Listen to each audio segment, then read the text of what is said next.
Hi, everyone. My name is Nicole Iacchino. I'm the Senior Manager, Marketing Programs for Nielsen's Marketing Effectiveness Group. I am excited to be joined by our guest speaker today, Jim Nail, who is a Principal Analyst with Forrester, serving B2C marketers who pursue excellence with customer-obsessed marketing. He contributes to Forrester's coverage on a wide range of marketing topics, including marketing measurement platforms and services. Emerging tools provide greater precision in understanding the role of emotion in consumer decisions, the integration of online and offline touchpoints into omni-channel marketing, the rise of direct-to-consumer brands, and the ascendance of consumers looking for brands that align with their social, political, and environmental values. On behalf of Jim and me, it's our pleasure to welcome you to today's webinar. I have a little housekeeping before we begin.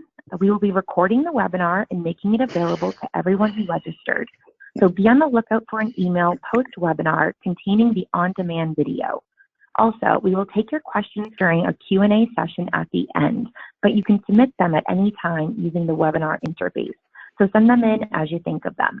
Today's webinar, Adopt a Modern Marketing Approach to Drive Success, which will be presented by Jim, will share research into the 4 interrelated functions that define modern marketing and how these will define new video advertising strategies that balance brand and consumer needs. And without further ado, Jim, you may begin.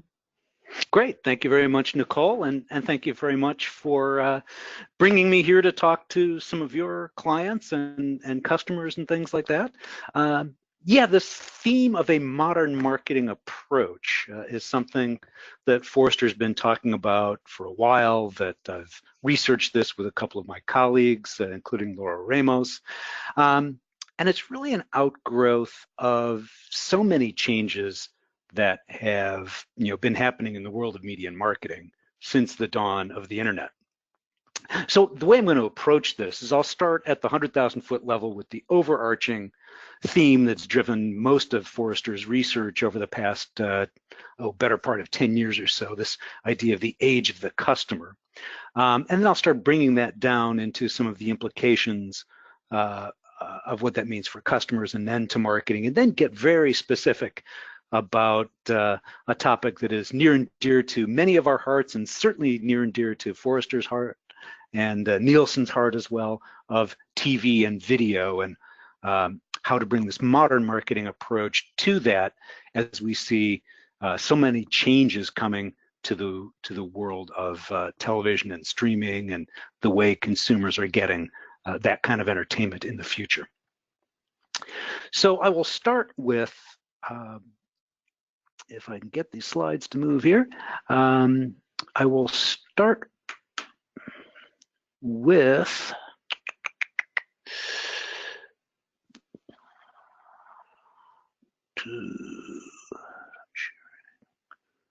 why is that? Let's get these.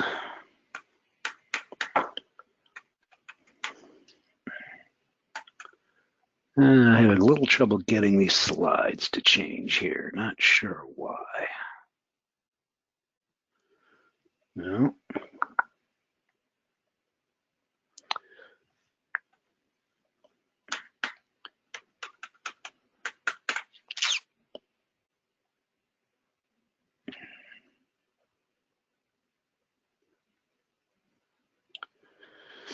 Oh.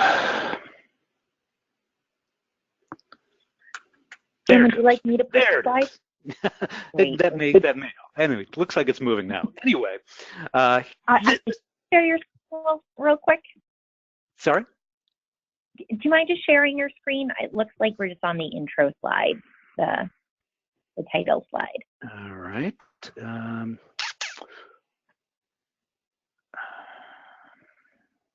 There we go. Perfect. Thank you. What is going on? Okay. Do you have? Yeah. Do you have a slide that says the age of the customer? Okay. Finally. Thank you. Anyway, so this idea of the age of the customer.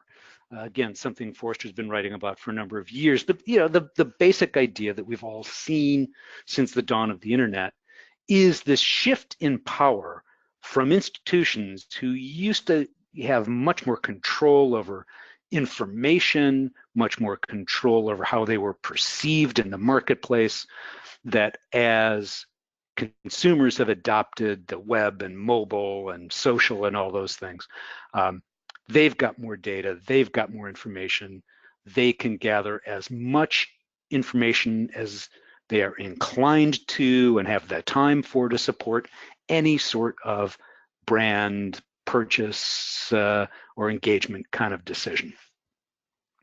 And that's led to a lot of people talk about customer empowerment because they've now got all this power. They can research their alternatives for any sort of product, but it's also gone beyond simply empowerment to kind of entitlement. We phrase that as consumers have this expectation that I can get what I want in my immediate context and moment of need. So we all know you're out at some kind of store, you're looking at a product on the shelf, you whip out your phone, you see, can I get it cheaper at Amazon or some other retailer, right? That's the kind of entitlement and the kind of, beyond just empowerment that consumers have these days. And so let's bring that down a level. What does that mean for the way companies need to operate these days? If they don't have as much control, they can't have their products and their image at the center of how they go to market. Forrester is promoting the fact that you have to put that customer at the center of your business and at the center of all these different factors that go into operating your business, from the technology to the processes, to the metrics you use, to the talent you hire, the kind of culture you create. You need to have that all thinking about and all connected to what does it mean to serve, we like to say, win, serve, and retain customers in this age where they're empowered and entitled. And so then we'll bring it down one more notch here.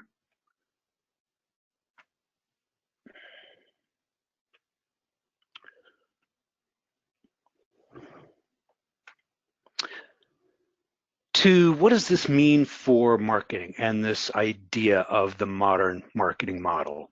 So if you're going to be a customer-obsessed enterprise and put those customers at the center of your operating model, marketing now needs to do the same thing.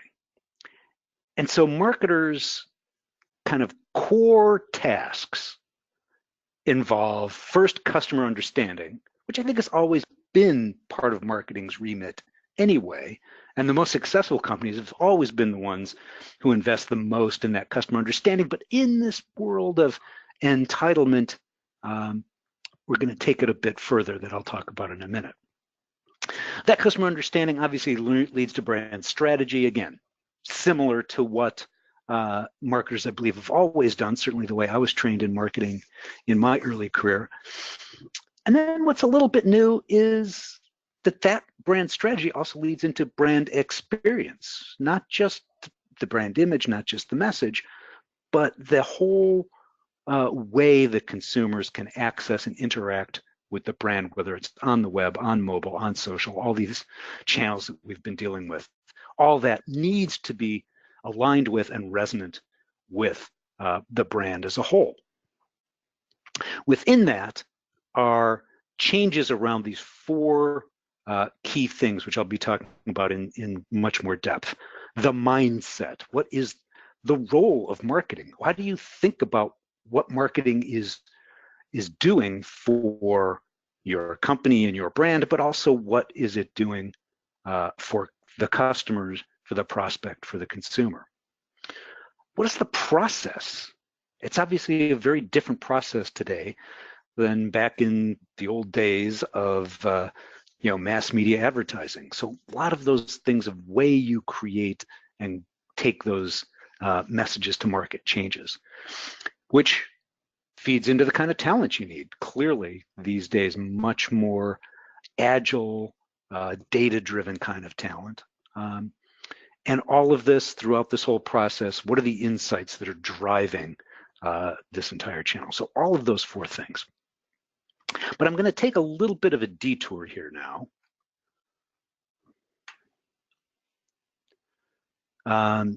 And talk about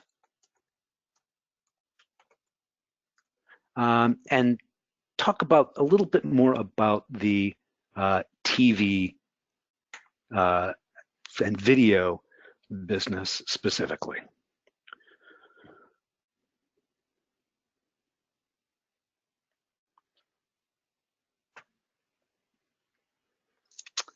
So,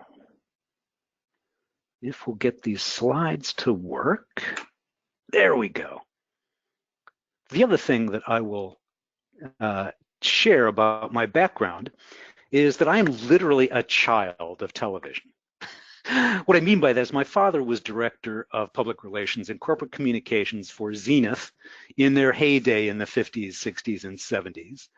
And this beauty, the best of 1974 technology, is the Zenith Avanti.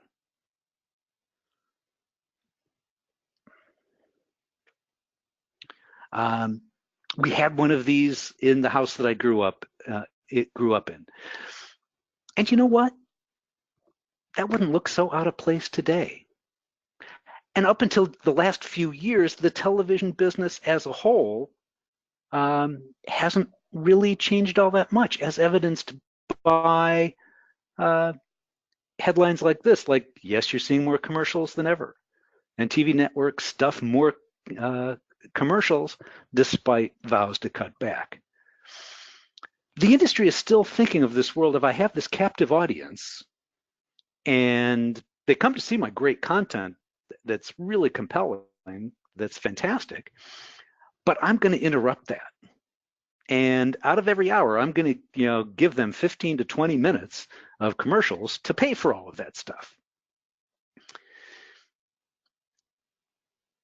But there's all this pressure building up on the industry that I often liken to plate tectonics. One of the other things you need to know about me is I was a geology major in college. Now, how I got from geology to advertising and marketing and research is a story for another day. But anyway, if you know plate tectonics, it's this theory that the continents and the crust of the earth float on this more liquid and plastic mantle and core. And there's these tremendous forces, underneath the surface that cause these plates to move in various directions and crash into one another, pull apart. But it happens very, very slowly. And so from a day-to-day, or even year-to-year, century-to-century time frame, it really doesn't look like very much is happening. But at some point, those pressures build up to such a degree that you get this. You get an earthquake. You get, the fabled idea that the San Andreas Fault will one day split off and dump half of California into the Pacific Ocean. That's not going to happen. Don't worry about it. But, we do have these times where you see these crusts shift to extent here. It looks like it's about a probably 8-10 foot shift that happens in a split second. Well, that's where we are today with this television video industry. Since the dawn of the internet, they just kept going along, pretty immune to all the shifts that were happening that devastated newspapers and magazines in particular, and saw the rise of Google and Facebook and all those folks. And now, particularly with the launch of Disney Plus, grabbing 10 million subscribers on its first day, we're seeing that dramatic shift happening. I actually think it happened a few months ago when Bob Iger was at this Moffett-Nathanson summit and talked about how the cable bundle just wasn't as appealing as it used to be, which is a very diplomatic way of saying bye-bye cable and satellite companies. We're going to launch this direct-to-consumer business that is really going to be the future of Disney. And Bob made this explicit in their last earnings call, where he said, we're making a huge statement about the future of media and entertainment and our continued ability to thrive in this new era. Really betting the Disney farm on this change that is now happening in television and video. Well, if you buy that argument that we have this tectonic shift happening, that those forces are now irresistible even to something as massive and as crucial to marketing as television and video have been over the years. Now we need to talk more about, well, what does that mean for these things like mindset, insights, process, and talent that I mentioned a few minutes ago. So now when I say mindset, the definition here, the dictionary definition is a person's way of thinking. And again, this is the stuff I was trained in the old mass marketing way of the world. Was the way you did TV, was 100 GRPs a week for 12 weeks, and you tried to balance reach and frequency. And some of that's got to change. And again, you had 15 minutes, 20 minutes of commercials now, where they were broken up into pods with, 4 or 5 commercials per pod, blah, blah, blah. But with consumers being empowered and entitled and able to demand more from consumers and not be passive recipients of those messages, this mindset needs to shift from, we're going to push all these messages out to as many people as we can and stuff them into these ad pods, to thinking about a different kind of marketing that's what we say human, helpful, and handy. Human in that you really need to not yell at them the way I think historically many commercials sort of badgered people into buying my product. You need to think more about them as how would you convey the excitement and the benefits of your brands as you would in a conversation with friends or relatives or something. And now you need to be helpful. You need to solve a consumer problem, not just tell them what you're going to do. You need to actually show that you're solving that problem. And handy, we had to have another H here. What I mean here is really agile. How do you execute now in a way that flexes, we say flex to accommodate changing market conditions, but also learn from those observations that we now get through these channels of what are consumers responsive to, what are they not responsive to, what do they find useful and helpful, and what isn't. How do you follow those signals you're getting from consumers to optimize and make your marketing more effective? And there's a few things that really need to change. One of which is this idea of you need to be more empathetic to really understand and connect with consumers. And when I was doing this research, one of the quotes that really sticks with me is one of the interviewers from, I believe, an agency said, understanding is not empathy. And his point was, okay, you can define consumers by their age, income, where they live in the country, what their family structure is. You can have all of that understanding, but still not have empathy for them. Another interviewer told me a really fascinating story where she was working at a big food manufacturer, and they realized that most of the people in the brand management team and in marketing made well above sort of the median household income, which is now roughly $60,000 a year, I believe. And so they didn't really necessarily understand what that sort of average, median household, what was it like for them to put food on the table for their family. So they did an exercise where they gave people a budget of, I forget the exact number, but pretty modest budget, and said, okay, feed your family for a week on this amount of money. And the stories she told about how people struggled with that, and the sort of trade-offs they had to make, made them think very differently about what kind of products should we bring to market that would be more affordable and healthier for people trying to make these kinds of decisions. So then in terms of handy, again, it's helpful. How do you develop experiences, not just messages, experiences that provide customers with a lot of value?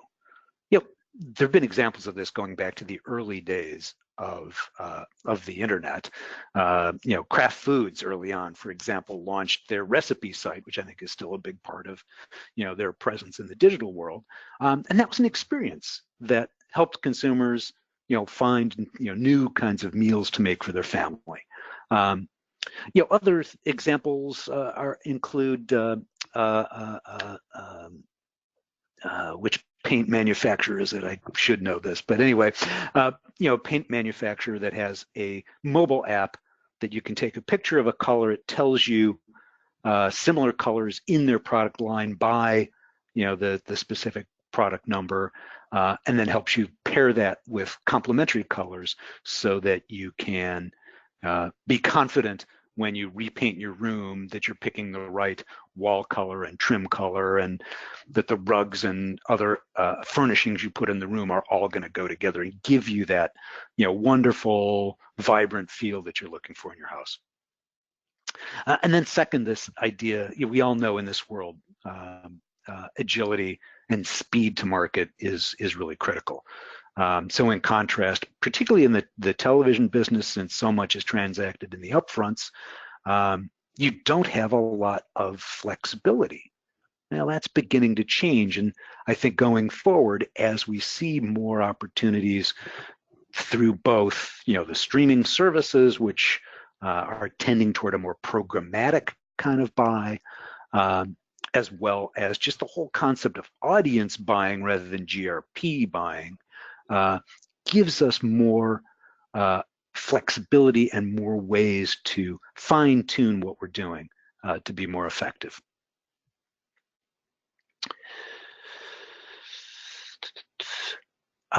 So let's get this slide. Nicole, if you could move the slide again. For some reason, it's not responding to me.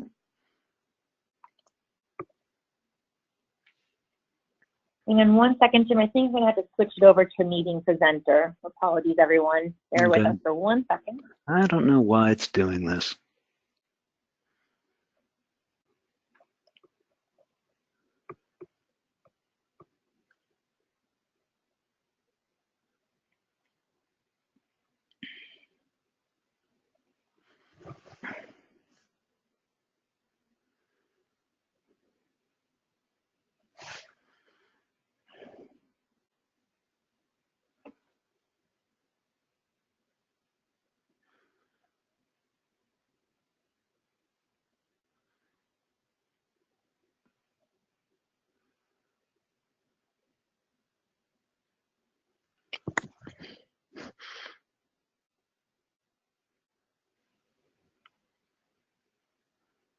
Thank you very much. So back to our regularly scheduled program here. And so here's some really representative quotes of what I hear about how we stitch back together this fractured landscape by taking a more cross-channel approach. This is from research I did recently with my colleague Joanna O'Connell, looking at some of the platforms that are enabling kind of cross-channel video buying. And you can see here these brand marketers talking about aiming for a holistic video strategy that maps every single piece of video. And again, transcending the medium to care about the audience. Again, taking the very customer-obsessed view and putting that individual, that human, at the center of the plan, and looking for those opportunities that when a person shows up that is in my audience, I want to be able to serve them the right kind of asset. Okay, Nicole, go to the next. So that brings us to insights. So we touched on this idea of like empathy and things. Well, what does that mean? What does it mean to get a deep understanding of a person or a thing? Next slide, please. So let's look at the way the world is evolving here. Whereas people are still watching plenty of video, long-form video entertainment, if you have a better term than that, to replace the idea of watching television, I would welcome it. But now they're watching on all these different devices. And click again, Nicole. And we know that they're different devices from all these different kind of streaming services. So this is really challenging to work on. Next slide, please.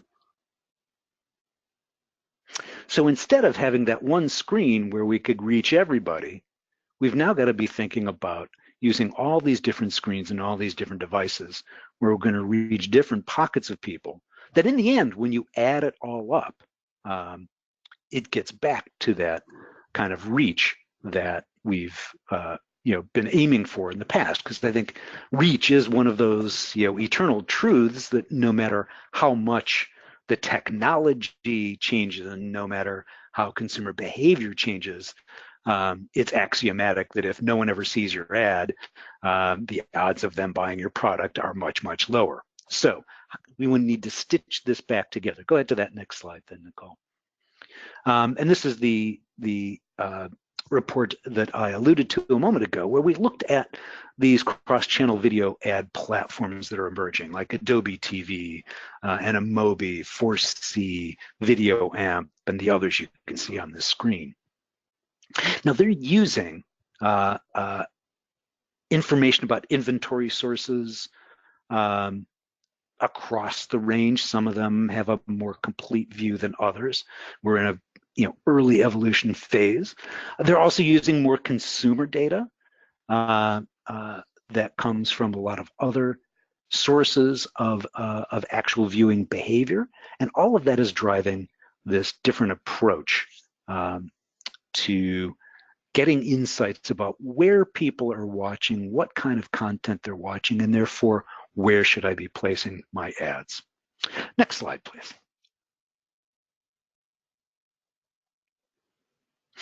So clearly the process here, the series of actions taken to achieve a particular end, in this case, the series of actions taken to achieve the kind of reach that I want for my brand message, changes in this world of fragmentation, and changes even more than it did when cable came on the scene and fragmented what was then the 3-network kind of world. Next slide, please. So I alluded to this, and this was a quote, again, we heard directly from our research into those cross-channel video platforms. The rule of thumb was 80 to 100 GRPs a week, and that doesn't work anymore. The rules are breaking down. So now you have to have a plan that's fit for purpose based on your audience. Again, consumer at the center of the process, and how they are and are not consuming media. Next slide, please.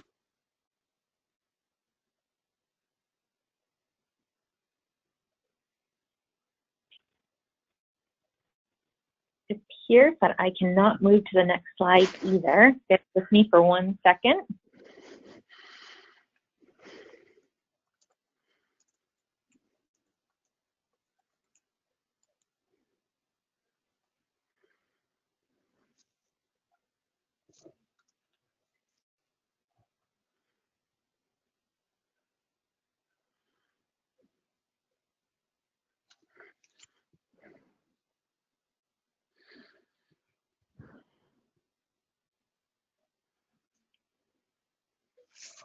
Great, thank you. And I began to see this change really accelerating a couple of years ago. This is research I did with the Association of National Advertisers coming up on 2 years ago. When these concepts of addressable TV through the old satellite and cable set-top boxes, as well as this idea of advanced TV targeting audiences beyond the typical age, gender kind of definitions, we're starting to gain some traction. And what this research showed was here that you have this like 15% regularly using both of these newer techniques, another big chunk experimenting, but still at that experimental stage, not ready to completely shift their process to it, and then others doing other levels of testing. But when you look at these numbers, this is really kind of the classic innovation adoption curve, where about 15% of any market is this early adopter that are here, regularly using it, and then your early mainstream is another 20 to 30% who are following those leaders, et cetera. So to me, that indicated we were at the tipping point a couple of years ago, and certainly with all the things that have happened in the last couple of years, we see this trend accelerating. So go on to the next slide.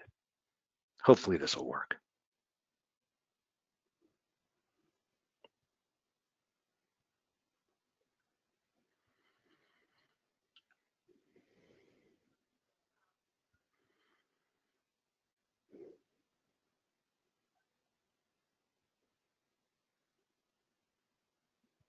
There we go.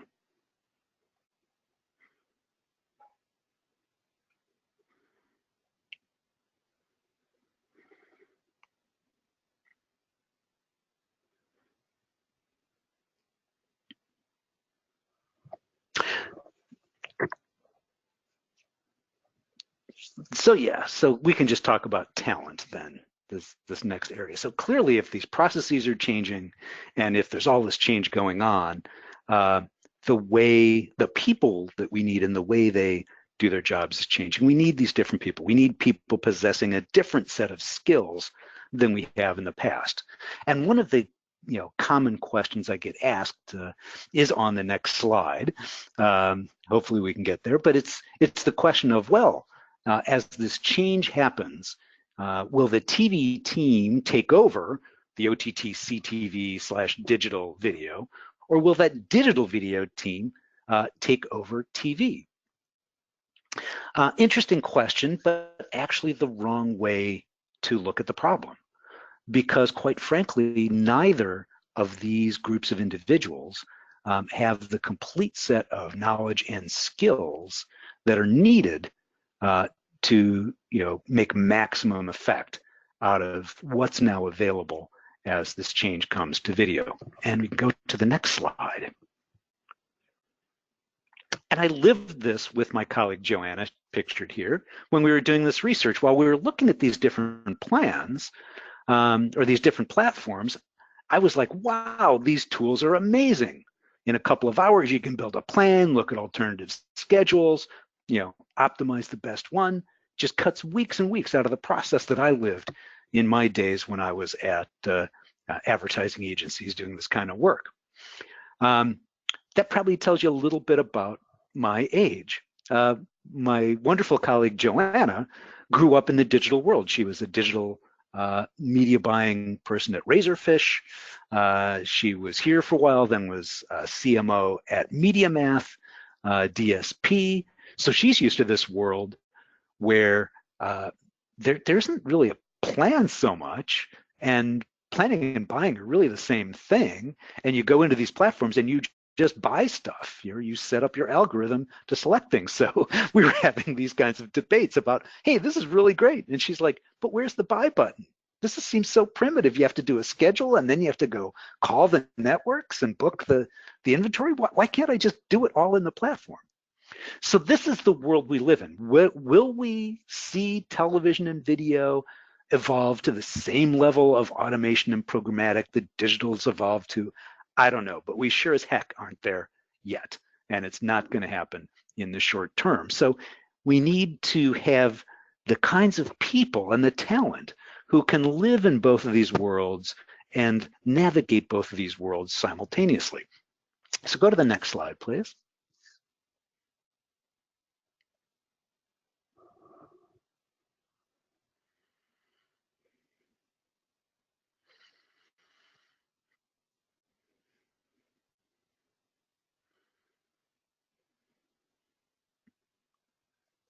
And this was a quote from some research a couple of years ago that has also really stuck with me, because Matt and I were debating this idea of who's going to run TV and video in the future, and he was kind of looking at both sides of this, and he said, well, it's easier for digital buyers to learn TV than for TV buyers to learn digital, but the digital people underestimate the strategy and business dimensions of TV, which I think speaks to that. Neither side has the complete set of skills needed to really, be the most effective they could be in this world. So the digital buyers need to understand the ideas like reach and frequency rather than just impression counts. And they need to understand that how powerful those kinds of concepts are, while clearly the television people need to learn some of the digital skills, particularly around data and targeting and using data in the buying process at a very granular level, not just at a network day part program kind of level, the way they're used to thinking. And of course, they're used to thinking just age, gender kinds of things. So you need that real cross-pollination, hybridization of these different kind of buying skills going forward. Next, please. And so that's where I think how we build a bridge. We still have one foot in the traditional TV world. We're starting to see more and more opportunities in the streaming, the OTT, the digital video world, and we need to bridge from where we are today and the mindset, processes, insights, and talent that served so well for so many years in that world to a new world that brings the best of both of those capabilities together, the traditional TV and the digital, into a new discipline that will make marketing more effective and better meeting the needs of those empowered, entitled customers. So with that, I would love to take some questions. Hopefully there are some questions that have come in, Nicole.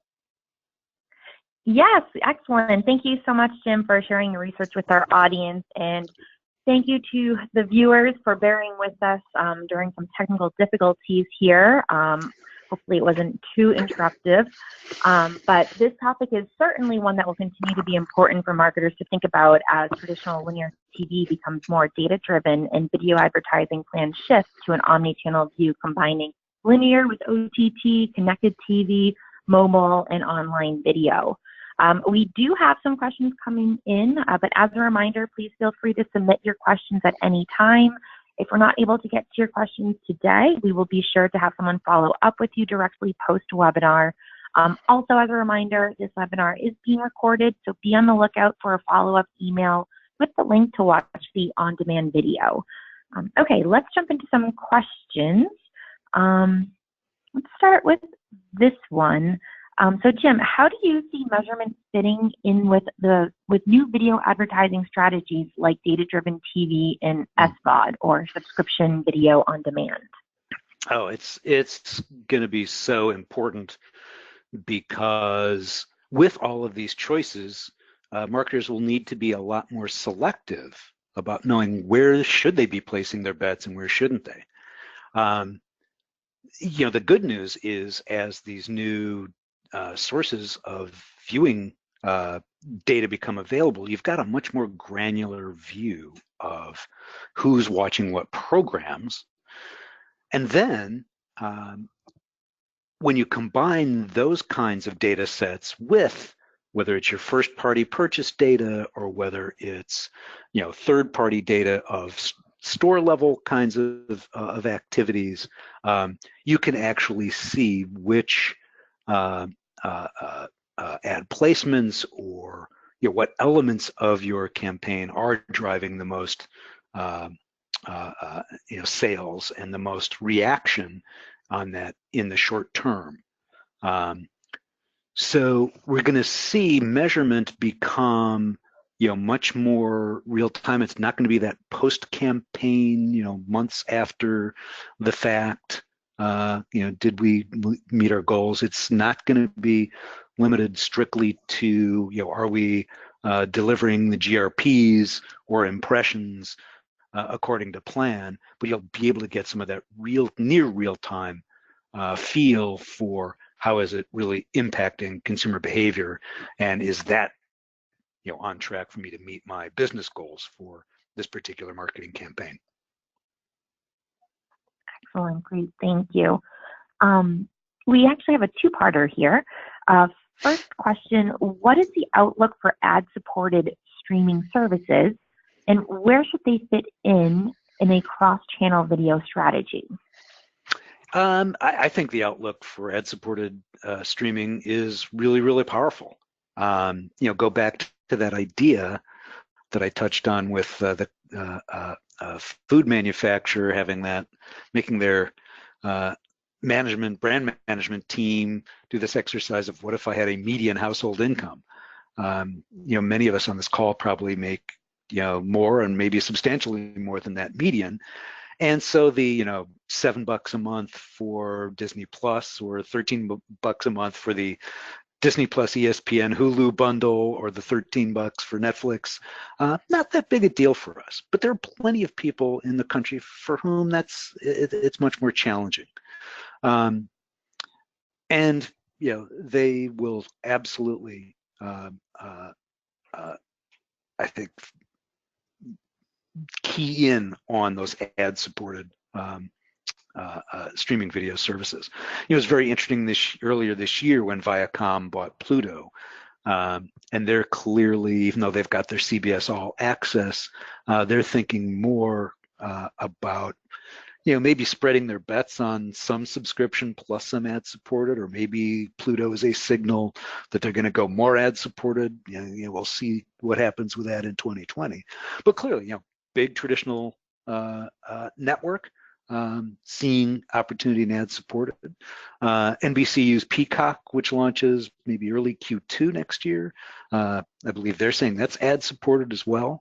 So when you get those big traditional players putting their knowledge and muscle behind an ad-supported offering as opposed to a subscription version, we'll start to see that become more commonplace and more prevalent.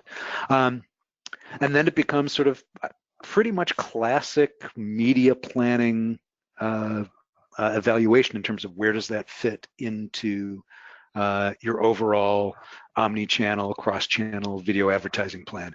Who's that audience? How much are they watching those channels compared to other video sources? And in order, again, to achieve the kind of reach and frequency that you need for an effective ad campaign, you'll be, juggling your placements there. I think, there's certainly more of an opportunity for those to look a lot more like programmatic digital, which will, then potentially give you, again, a lot more agility, flexibility, handiness in terms of, as you're looking at the overall picture of how a campaign is delivering, when you see gaps or when you see some areas that aren't delivering the way you want, going into some of those kinds of platforms and finding the segment of the audience that maybe you're not hitting at the level you want to hit with your other choices. So I think they'll be very complementary and give you some, great tools to balance out your overall campaign. Great. And what about what changes do organizations need to make to become successful customer-obsessed marketers? Yeah, well, that is the crux of the, as simple and complicated as, well, you just have to change your mindset, your processes, what kind of insights you're looking for, and your talent. But I think to start with, it's that idea of mindset is really critical, because if you as many big traditional companies that have been very successful for decades with that kind of mass marketing mindset, and if we push our messages out to enough people, we're going to be successful. That really is the thing that's going to need to change as we see consumers have more and more power to block ads or to avoid ads entirely or to subscribe to non-ad supported streaming services. Certainly one of Netflix's keys to its success so far. It was just such a different and for many consumers better viewing experience not to be interrupted by ads. That was very refreshing. And I think this is the thing, for much of this year, one of the big talks in the industry has been about the direct-to-consumer DTC companies. The Dollar Shave Clubs, the Bonobos, the Warby Parkers of the world. And they really exemplify that shift, where they've put the customer at the center. They found a particular problem or a particular aspect of their product categories that just really irked consumers that hadn't been addressed. So they found a way to address it. They found a way to lower friction and lower barriers.